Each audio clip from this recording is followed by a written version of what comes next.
prennent leur petit déjeuner. Au centre de leur discussion, l'avenir de la famille Lucchese, la plus puissante des 5 familles de la mafia de New York. Le nouveau parrain va être choisi parmi ces 3 hommes. Et il y a un favori. Il y avait un certain Anthony Luongo, surnommé Buddy. Beaucoup pensaient qu'il serait le nouveau parrain. Mais dans la mafia, les choses ne sont jamais aussi simples.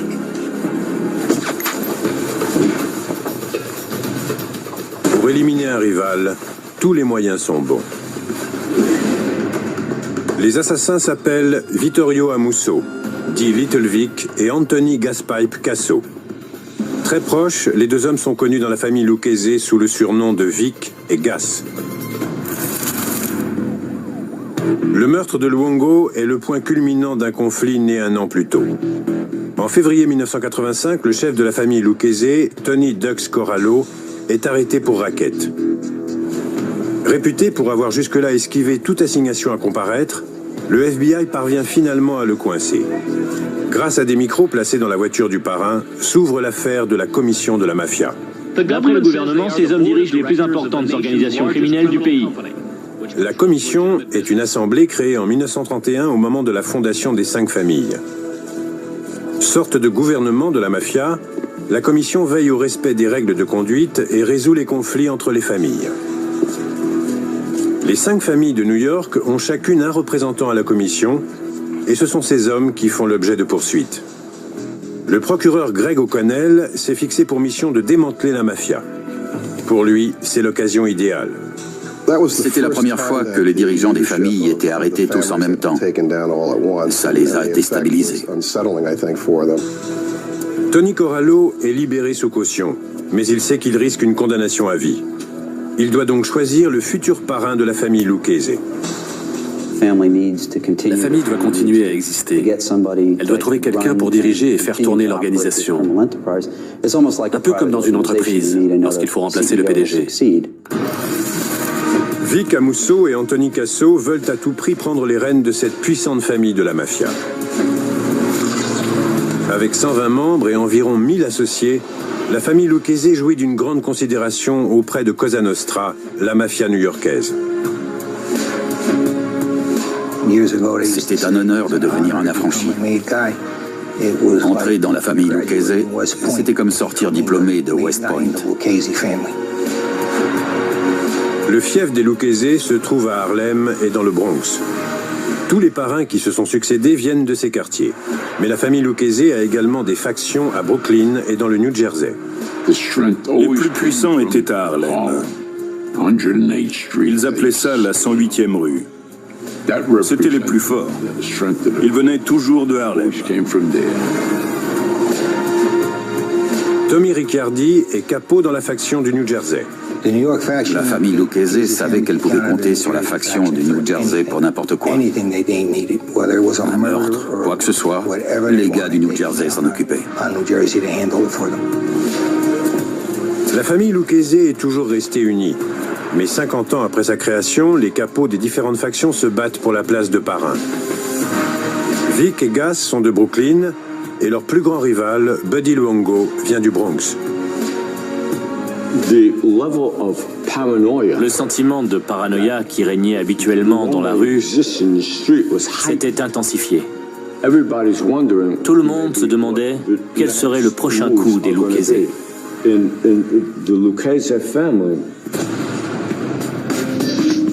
Vic et Gas réalisent les plus gros profits, ce qui les place en bonne position pour la relève. Dans la mafia, chacun donne un pourcentage de ses bénéfices aux parrains. Ceux qui font le plus d'argent sont donc favorisés. Mais Tony Corallo a un problème avec les capots de Brooklyn. Ils revendent de la drogue, une activité prohibée par la commission de la mafia. Cosa Nostra ne veut pas tremper dans le trafic de drogue, parce que les peines de prison encourues sont longues. C'est généralement la prison à vie, des peines de 40 ans, de 50 ans. Donc ça peut créer beaucoup de mouchards. En 1986, les États-Unis sont envahis par la cocaïne. Il y a 6 millions de consommateurs à travers tout le pays. Sous la pression de l'opinion publique, le gouvernement exige des peines de prison exemplaires. De son côté, la commission impose à ses membres de rester en dehors du trafic de drogue. Des types qui vendaient de la drogue ont été tués pour servir d'exemple. Les affranchis qui se faisaient pincer avec de la drogue étaient tués. Vic et Gas sont prêts à prendre le risque. En passant outre les directives de la commission, ils sont devenus les capots les plus rentables de la famille. Beaucoup de types gravitaient autour d'eux. Ils étaient riches et puissants. Vic et Gas forcent le respect dans la rue. Mais contrairement à Buddy Luongo, il manque de soutien dans le bastion Lucchese du Bronx. Tony Corallo veut s'assurer que Vic et Gas ont les qualités nécessaires pour devenir les chefs de la famille. En décembre 1985, une opportunité se présente. John Gotti est un capot de la famille Gambino. À la mort de son mentor, Agnello Della Croce, il fait assassiner le parrain Paul Castellano pour prendre le pouvoir. À New York, 3 hommes armés ont abattu un homme identifié par la police comme étant Paul Castellano, le parrain de la famille Gambino. On ne peut pas faire ça. Il n'avait pas l'autorisation de tuer Paul Castellano. Il a pris le pouvoir. En faisant ça, il a signé son arrêt de mort. Gotti a enfreint une des règles les plus anciennes de la commission, et Tony Corallo est furieux. Il ordonne à Vic et Gas de venger Castellano. Les deux hommes décident de faire d'une pierre deux coups. On va tuer John Gotti avec une bombe. Et puis on dira que ce sont les Zip qui ont fait ça. C'est-à-dire la mafia sicilienne. Ils voulaient faire croire que John avait été tué par la faction sicilienne de la famille Gambino. Les bombes sont une spécialité de la mafia sicilienne. Cosa Nostra n'utilise pas de bombes pour ne pas faire de victimes innocentes. Des passants ou des gens qui sont dans la voiture au moment de l'explosion.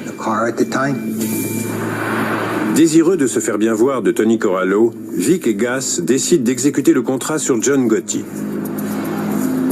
Le 13 avril 1986, Vic et Gas sont informés que Gotti se trouve dans un club appartenant à la famille Gambino à Brooklyn.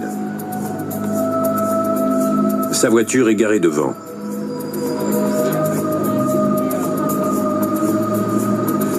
Vic et Gas attendent que John Gotti et un associé quittent le club. Gas donne le signal.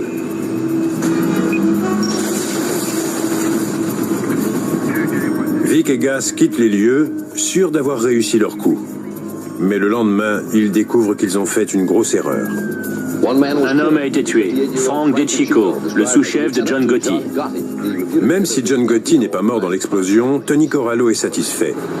Frank DeCicco, le bras droit du parrain, a été éliminé.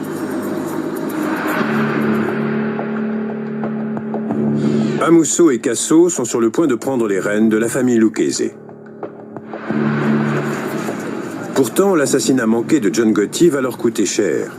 Le parrain a vite fait de découvrir qui est derrière ce coup monté. 14 septembre. À Brooklyn, en pleine nuit, Anthony Casso déguste une glace dans sa voiture. Une voiture s'arrête à la hauteur de la sienne.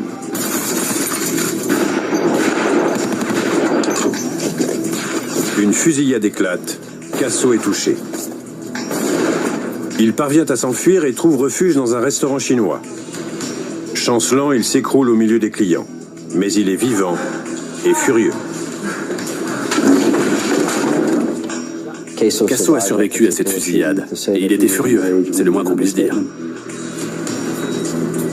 Interrogé par la police à l'hôpital, Casso refuse de parler. Il avait survécu, mais sa réputation était en jeu. Qui avait osé s'en prendre à lui? Il fallait absolument qu'il mette la main sur ceux qui avaient fait ça. Casso est foudrage. Cette tentative d'assassinat le marque profondément. Il est anéanti. Quelque chose en lui se brise. Ce n'est plus l'homme qu'on a connu. Dans la rue, un nom circule. L'homme qui a organisé l'attentat s'appelle Jimmy Heidel. Casso débourse $35 000 pour le faire kidnapper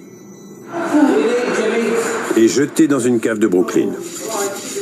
Anthony Casso était déterminé à se venger.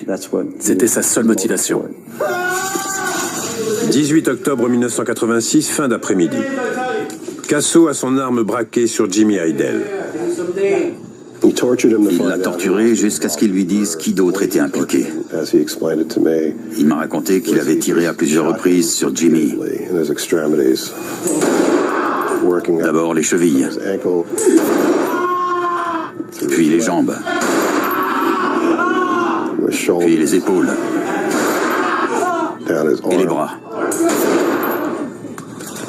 jusqu'à ce que Jimmy Heidel le supplie d'en finir. Casso regarde avec plaisir Jimmy Heidel agoniser.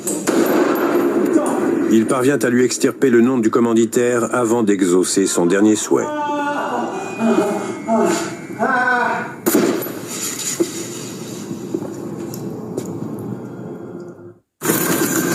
Jimmy Heidel a été engagé par l'un des soldats de John Gotti, Mickey Paradiso, doublé par Anthony Casso quelques mois plus tôt sur une grosse vente de drogue.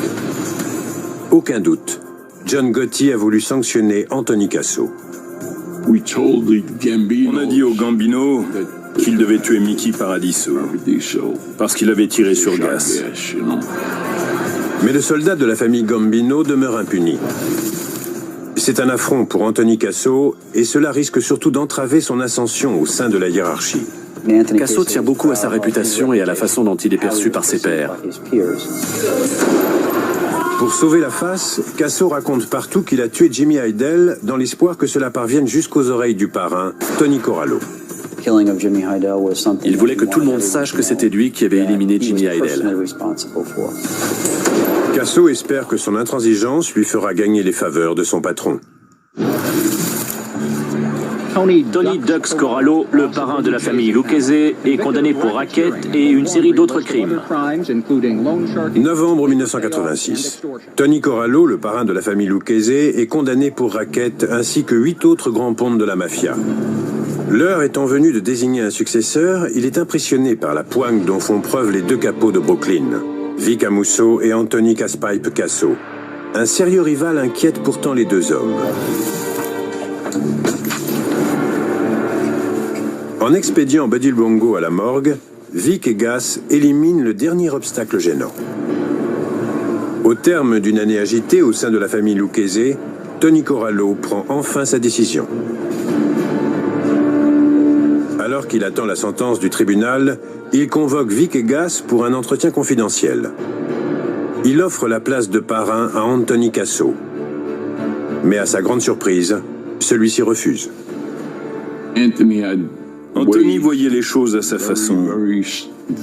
C'est quelqu'un de très intelligent. Il est intelligent, rusé et astucieux. Anthony Casso fait judicieusement remarquer que le parrain, quel qu'il soit, sera assurément dans la ligne de mire du FBI. Il convainc Tony Corallo de choisir plutôt Vic Amuso comme parrain et de lui octroyer à lui le poste de consigliere. Amuso semble moins enthousiasmé par cette décision. En partant, il m'a dit « C'est moi le boss maintenant ». J'ai répondu « Félicitations, Vic, c'est bien ». Mais il n'avait pas l'air très sûr de lui. Il avait tendance à penser qu'il n'était pas assez bon. Il manquait un peu de confiance en lui. Il était comme ça. Ce manque d'assurance fait de Vic Amuso la marionnette idéale. Quant à Anthony Casso en tant que consigliere, il sera la personne la plus proche du parrain. Anthony Casso avait beaucoup d'influence sur Vic. Vic était assez timide. Il préférait rester en retrait. Alors qu'Anthony était plus direct, plus exubérant. Il aimait bien prendre les commandes. La famille Lucchese a de nouveaux chefs. Pourtant, en confiant le commandement à la faction de Brooklyn, Tony Corallo a fait une grave erreur. Les autres factions ne l'ont pas très bien pris. La faction de Brooklyn allait détenir tous les pouvoirs, et la famille ne voyait pas ça d'un très bon œil. L'ascension brutale des deux hommes suscite la méfiance dans la famille. La faction du Bronx était en colère d'avoir perdu Buddy. Ça les a travaillés pendant 5 à 6 mois, d'après ce qu'ils m'ont dit.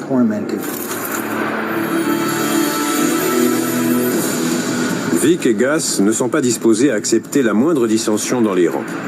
Tous ceux qui ne feront pas preuve de loyauté seront exécutés. Mais avant de s'occuper de la famille, Anthony Casso a une affaire personnelle à régler, se venger de John Gotti. Il a échafaudé un complot pour tuer tous les gars de John Gotti. Les Gotti seraient le dernier de la liste. C'était leur plan. Anthony Casso met aussitôt un contrat sur le consigliere de John Gotti, Salvatore Sammy Bull Gravano. Sammy Bull nous évitait. Il savait qu'il allait se faire coincer. Chaque fois qu'il me voyait, il filait.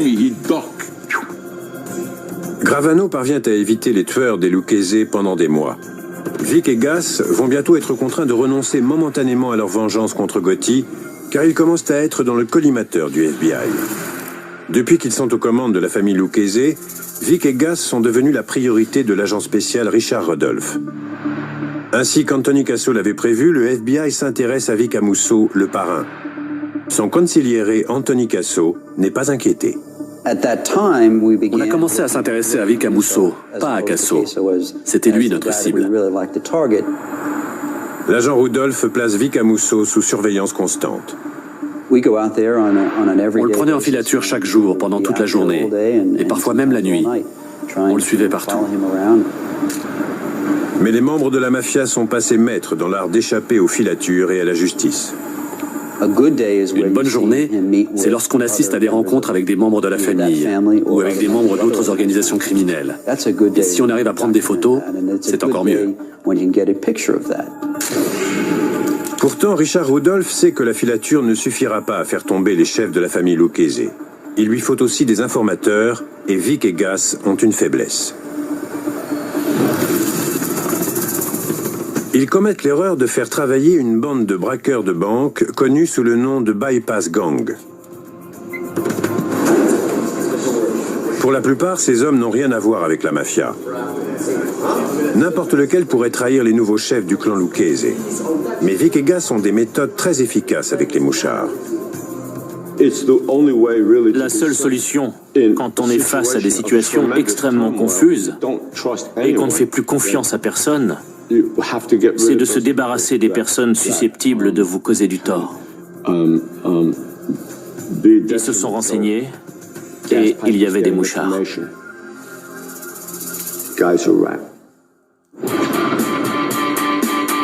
Vic et Gus ont une longueur d'avance sur le FBI. Ils envoient des tueurs pour éliminer John Idle et Dominic Costa, deux membres du Bypass Gang qui renseignent le FBI.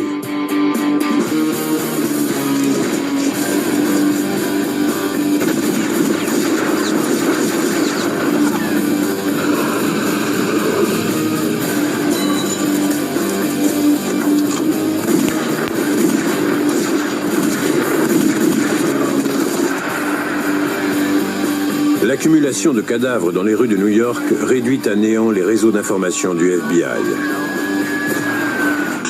Vic et Gus peuvent alors se concentrer sur la gestion de leur nouvel empire. Du moins, c'est ce qu'ils croient. Leur prise de pouvoir a semé l'agitation dans les factions du Bronx et du New Jersey.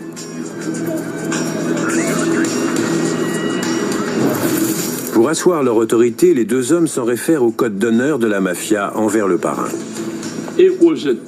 C'était le seul moyen de tenir les troupes. Le règlement, c'est d'abord obéir au boss. C'est comme ça. Il n'y a pas de démocratie. Et si on faisait autrement?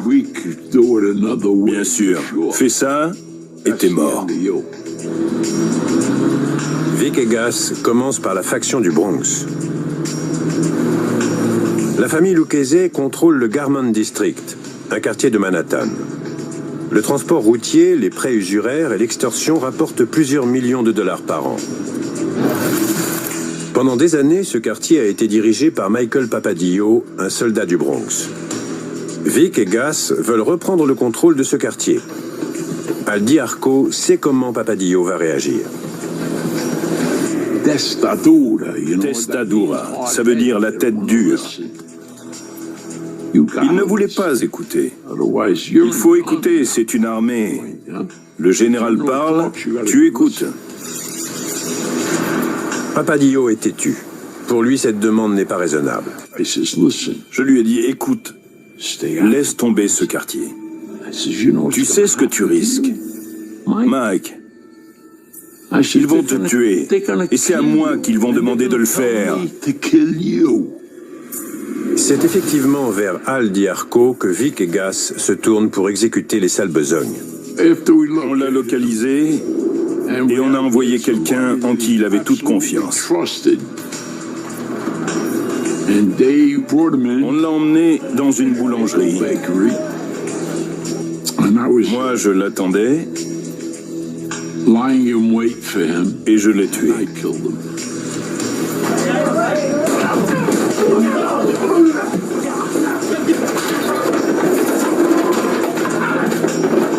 On l'a tabassé et on l'a descendu.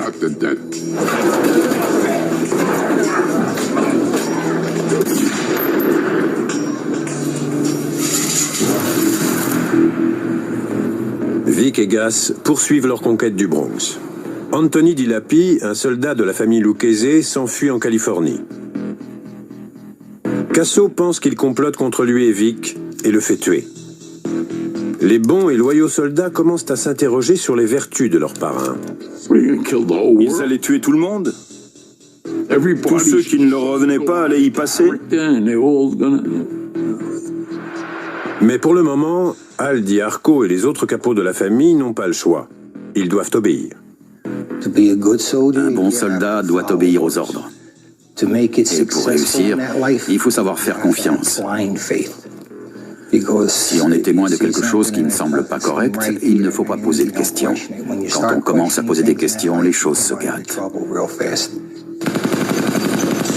Al Diarco envoie une équipe en Californie pour exécuter Anthony Dilapi. Vic et Gas s'attaquent ensuite à la faction du New Jersey. Fin 1988, pour la première fois depuis que les deux hommes ont pris la tête de la famille Lucchese, Tommy Ricciardi rencontre Anthony Casso. Le consigliere a bien changé depuis ses débuts dans la rue. Tout à coup, on a vu arriver une limousine blanche qui s'est arrêtée à notre hauteur. Et qui descend? Gaspipe et Fat Piticchiodo. C'est comme ça qu'ils se baladaient. En limousine. Lors de cette entrevue, Tommy Ricciardi est promu capot de la faction du New Jersey. Sous le règne de l'ancien parrain, cette faction jouissait d'une certaine indépendance. Mais Vic et Gas font vite comprendre à Tommy que les choses ont changé. Au début, quand j'ai été nommé capot, ça se passait plutôt bien. Mais les choses ont rapidement dégénéré. Anthony Aceturro, le précédent capot, reversait au parrain moins d'1% de la totalité des revenus de la faction du New Jersey. Casso exige 50%, mais Aceturro refuse. Casso convoque alors Aceturro et Ricciardi pour un entretien. J'ai compris que quelque chose n'allait pas quand Vic et Gas ont convoqué 4 d'entre nous. Ils nous ont donné rendez-vous quelque part, puis ils ont essayé de nous attirer ailleurs. Mais on n'y est pas allé. C'est le genre de ruse utilisé par la mafia quand une exécution est programmée. Tommy Ricciardi craint une embuscade. Connaissant leur passé et leurs méthodes, on a pensé qu'ils voulaient nous emmener quelque part pour nous tuer. C'est un manque de respect flagrant à l'égard des nouveaux chefs des Lucchese. Inquiet de leur réaction, Tommy Ricciardi consent à rencontrer Al Diarco.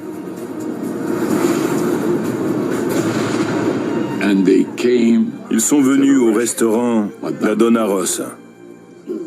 Ils étaient morts de trouille. Au sous-sol de l'établissement, la tension est palpable. Je suis descendu au sous-sol. Al était là, mes amis aussi. Al tenait un journal roulé, avec lequel il donnait de grands coups sur un pilier, en disant qu'il y avait un mouchard dans la famille. Au sein de Cosa Nostra, une telle accusation équivaut à une sentence de mort. À ce moment-là, aucun de nous n'était certain de ressortir vivant de ce rendez-vous. Al Diarco ne condamne pas pour autant l'équipe du New Jersey.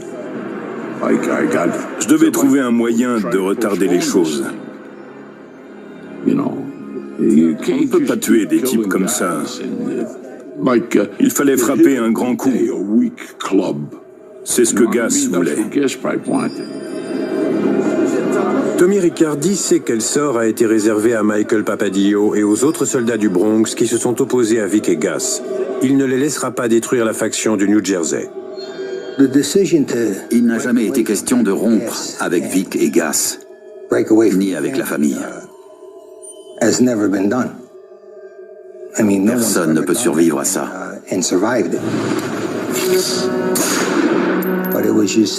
Mais il valait mieux s'en aller plutôt que de... La décision de Riccardi provoque les foudres des parrains. Al Diarco est convoqué. La faction du New Jersey doit disparaître. On est allé sur place chercher Tommy Ricciardi. Durant des mois, Al Diarco et Fat Picciotto ratissent le New Jersey. Mais coincer Tommy Ricciardi et ses hommes sur leur propre terrain s'avère difficile. On les a cherchés pendant je ne sais combien de temps pour les tuer. Ça n'avait aucun sens. Pendant ce temps, Ricciardi prépare ses troupes. On a pensé à aller à Brooklyn et tuer Vic et Gass. Quand on a su qu'ils voulaient nous tuer. Mais la plupart des hommes du New Jersey n'en avaient pas le courage. Moi, j'étais prêt à le faire.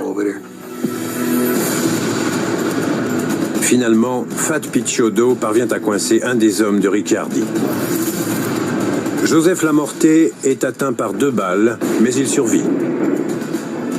Les hommes du New Jersey sont terrorisés. Pour sauver leur peau, la moitié d'entre eux rejoignent Anthony Casso et son équipe de tueurs, pourchassant dès lors leur propre capot, Tommy Ricciardi. Je ne pensais pas en réchapper, mais je voulais choisir la façon dont j'allais mourir. Pas question d'être enfermé quelque part pour être abattu. Je voulais que ça arrive dans la rue. Vic et Gass vont pourtant être obligés de calmer le jeu et de rappeler leurs hommes. L'agent du FBI, Richard Rudolph, a enfin trouvé un moyen d'épingler les chefs de la famille Lucchese. Grâce à des fenêtres. Durant les années 1970 et 1980, les États-Unis connaissent une crise énergétique majeure. Le bureau de l'urbanisme de New York décide de lancer dans les immeubles gérés par la ville un vaste projet de remplacement des fenêtres par d'autres mieux conçues en termes d'isolement. Pour les entreprises qui vont décrocher les contrats, cela promet d'être très lucratif. Pour les chefs mafieux, c'était l'occasion de mettre la main sur cette industrie, grâce à un syndicat qui était contrôlé par la famille Lucchese. Avec le syndicat des métallurgistes sous leur coupe, Vic et Gass sont les mieux placés pour empocher une grosse part des profits. L'arnaque consiste à facturer à la ville les salaires d'ouvriers syndiqués tout en utilisant de la main-d'œuvre non syndiquée. Les contrats signés s'élevaient à près de 190 millions de dollars sur une période de 10 ans. Les parrains empochaient au moins $2 par fenêtre remplacée. L'homme à la tête de cette escroquerie est un associé de la mafia, Pete Savino. Une douzaine de mafieux haut placés ont une participation dans son entreprise de remplacement de fenêtres. Ce que la mafia ignore, c'est que Pete est tombé. En novembre 1987, les fédéraux ont découvert 2 cadavres dans son usine et l'ont arrêté. On a dit à Pete de tirer un trait sur ses activités mafieuses et que s'il voulait s'en sortir, il allait devoir collaborer avec nous.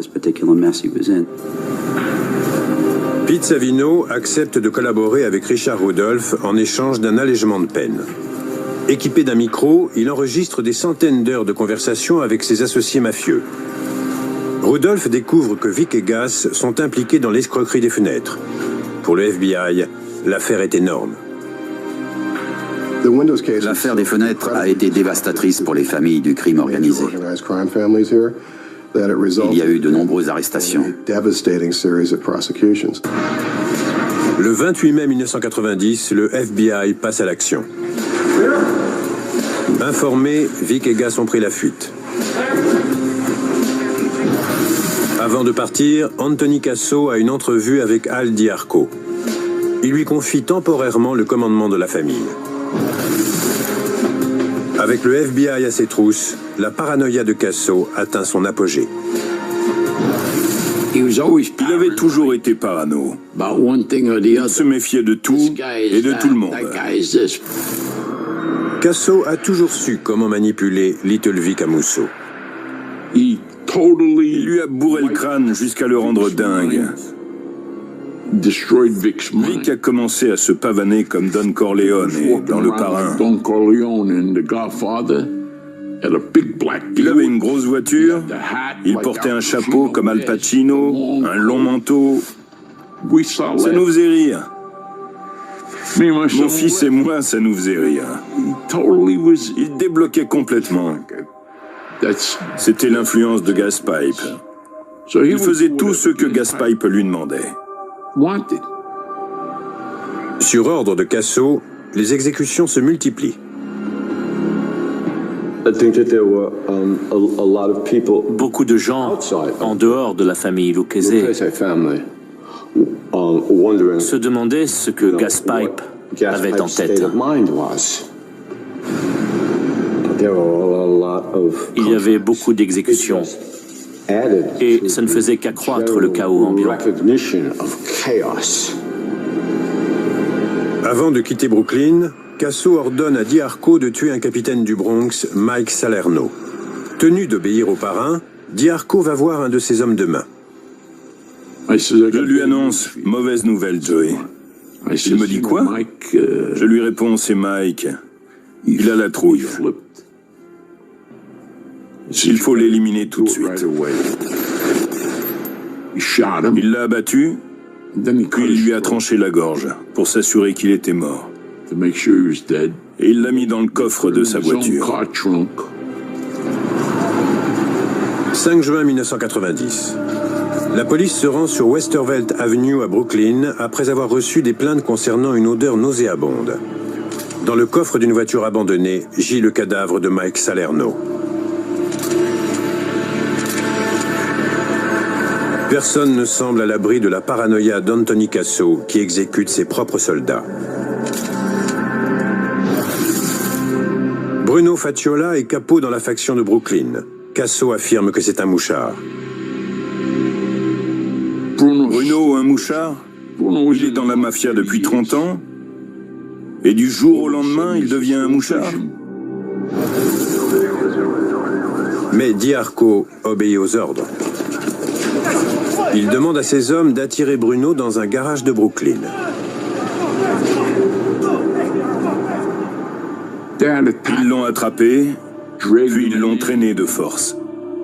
Bruno leur a dit quelque chose comme « Laissez-moi voir ma fille, s'il vous plaît ». Ils l'ont poignardé et lui ont tiré dessus.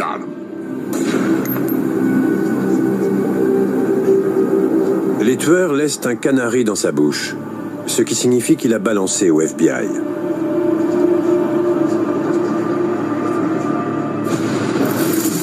La campagne sanglante menée par Anthony Gaspai Casso contre ses hommes semble sans fin, mais ses cibles dépassent le cadre de la famille Lucchese. Depuis longtemps, Casso veut se venger de celui qui a essayé de l'éliminer, le chef de la famille Gambino, John Gotti. Après l'échec de sa tentative de meurtre contre Sammy Gravano, Casso décide d'employer une autre méthode. Car depuis des années, Casso cache un secret au reste de la famille. Il est de mèche avec 2 policiers corrompus de la police de New York. Louis Ippolito est un inspecteur de la 63e circonscription de Brooklyn, un fief de la mafia. et Steven Caracappa dirige la brigade contre le crime organisé de la police de New York, chargée de lutter contre la famille Lucchese.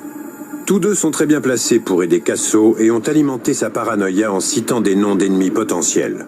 Ils inspectent les bases de données, ils sont en contact avec d'autres agents, ils parlent à des personnes de tous les services, ils collaborent avec le FBI sur certaines enquêtes, donc ils ont beaucoup d'informations. Les deux policiers sont même prêts à faire beaucoup plus pour Casso. Ce dernier les engage donc pour tuer un des hommes clés, Eddie Lino. Eddie Lino était un capot de la famille Gambino, et quand Casso a recommencé à vouloir se venger de la tentative de meurtre contre lui, il s'est rappelé qu'Eddie Lino était dans le coup, et il s'est juré de le faire payer. Pour 65 000 $ chacun, les deux policiers acceptent. 6 novembre 1990. Eddie Lino roule dans Belt Parkway à Brooklyn lorsqu'il est arrêté par une voiture de police banalisée. Caracappa avance vers le côté conducteur.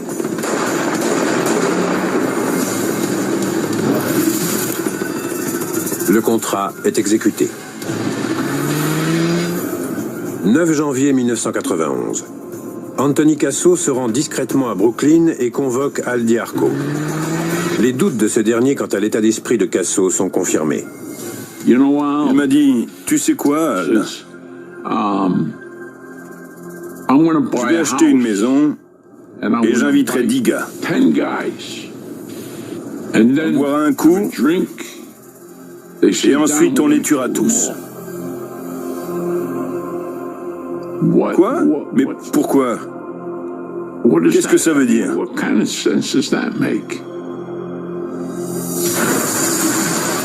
La folie meurtrière continue.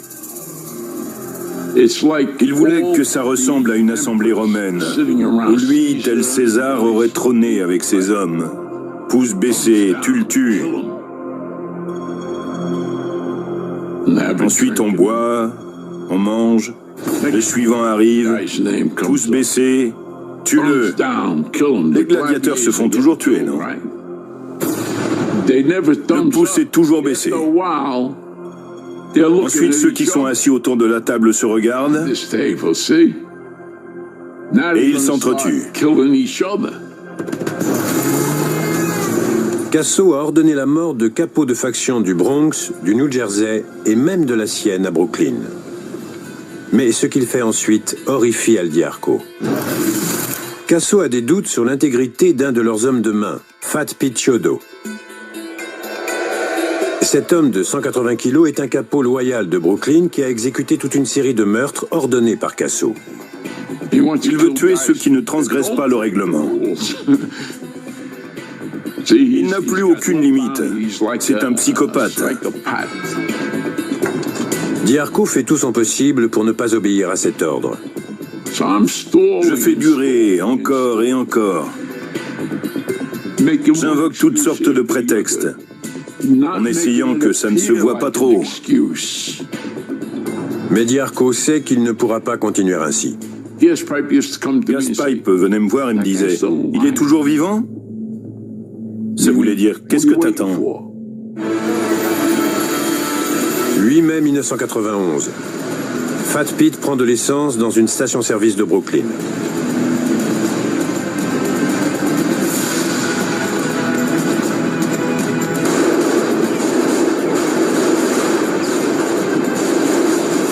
Les tueurs sont sûrs d'avoir réussi leur coup.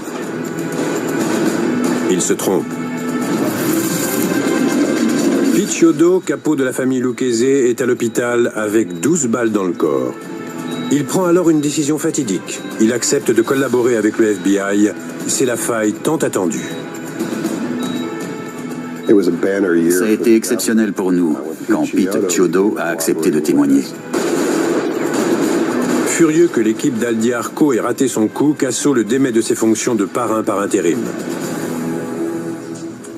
Dès lors, Al Diarco sait qu'il est en danger. Il voulait que je dégage. Il n'avait vraiment aucune limite. Quand il voulait quelque chose, il l'avait. Et c'était sans fin. Il pouvait tuer sur un coup de tête. Quelques jours après la destitution d'Al Diarco, le FBI arrête Vic Amusso dans un centre commercial en Pennsylvanie. Casso prend la tête de la famille Lucchese. Diarco comprend alors que lui et les siens ne seront jamais en sécurité. Je n'étais plus en mesure de protéger ma famille. Ma seule préoccupation était de les mettre à l'abri au plus vite. Et c'est ce que j'ai fait. Al Diarco, parrain intérimaire de la famille Lucchese, va se livrer au bureau du FBI de New Rochelle à New York. Après la décision de Fat Pete de témoigner, le FBI est sidéré qu'un mafieux de cette envergure accepte de coopérer. Pete a ouvert la voie, c'est sûr. Mais quand Al Diarco s'est rendu, ça a fait l'effet d'une bombe. Et après, beaucoup d'autres ont suivi. Pour la mafia, la décision d'Al Diarco de coopérer avec le FBI est un choc. Quand c'est quelqu'un de moindre rang, c'est déjà très grave. Alors quand c'est un homme haut placé qui se met à coopérer avec le FBI, je ne sais pas ce qu'ils ont pu ressentir. Le FBI place rapidement Al Diarco et sa famille dans le programme de protection des témoins. Mais avant qu'il puisse en faire de même pour Fat Pete, Casso réagit brutalement. Il prend pour cible la sœur de Pete. Même la mafia a été choquée.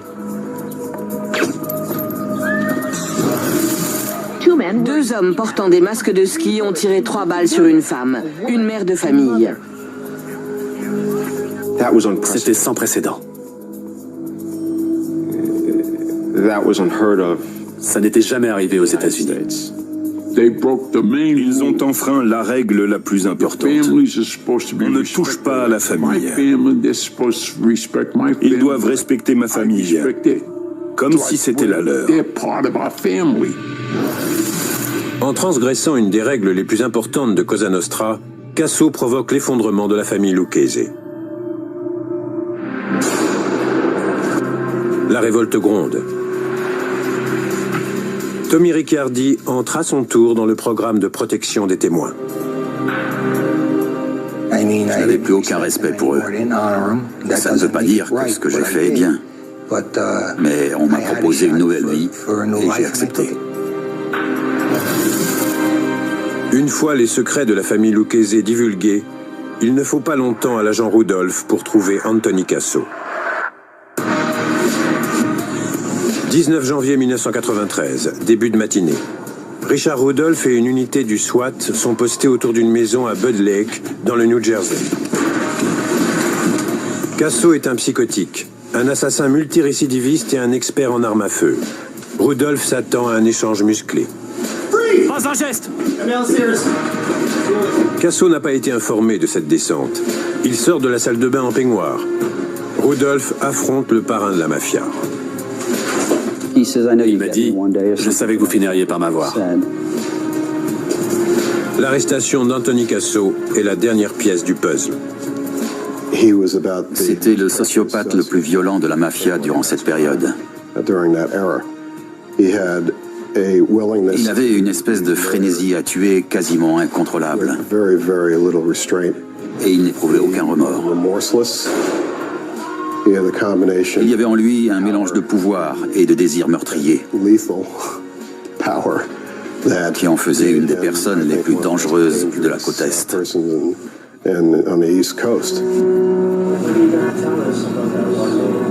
Tentant une dernière fois de sauver sa peau, Casso cherche à passer un accord avec les fédéraux. Il propose de témoigner anonymement en échange d'une remise de peine. Il donne à Greg O'Connell et à Richard Rudolph l'identité des 2 policiers corrompus. C'est un bonus inattendu. Mais les révélations de Casso s'avèrent insignifiantes. Il parle, Mais trop tard. L'accord est annulé et il est condamné 12 fois à la prison à vie. Il purgera sa peine dans une prison de sécurité maximum. L'ascension au pouvoir de Vic et de Gass a conduit la famille Lucchese à sa perte. Ils l'ont réduite en miettes. Ils ont détruit notre honneur. Pour moi, il ne fait absolument aucun doute que Vic et Gass ont anéanti la famille Lucchese. L'honneur et le respect ont disparu durant leur règne. Le visage de Cosa Nostra est changé à jamais.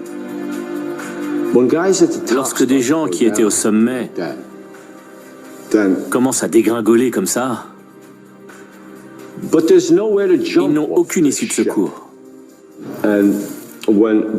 Et quand les parrains se dénoncent les uns les autres, ça veut dire que tout est fini.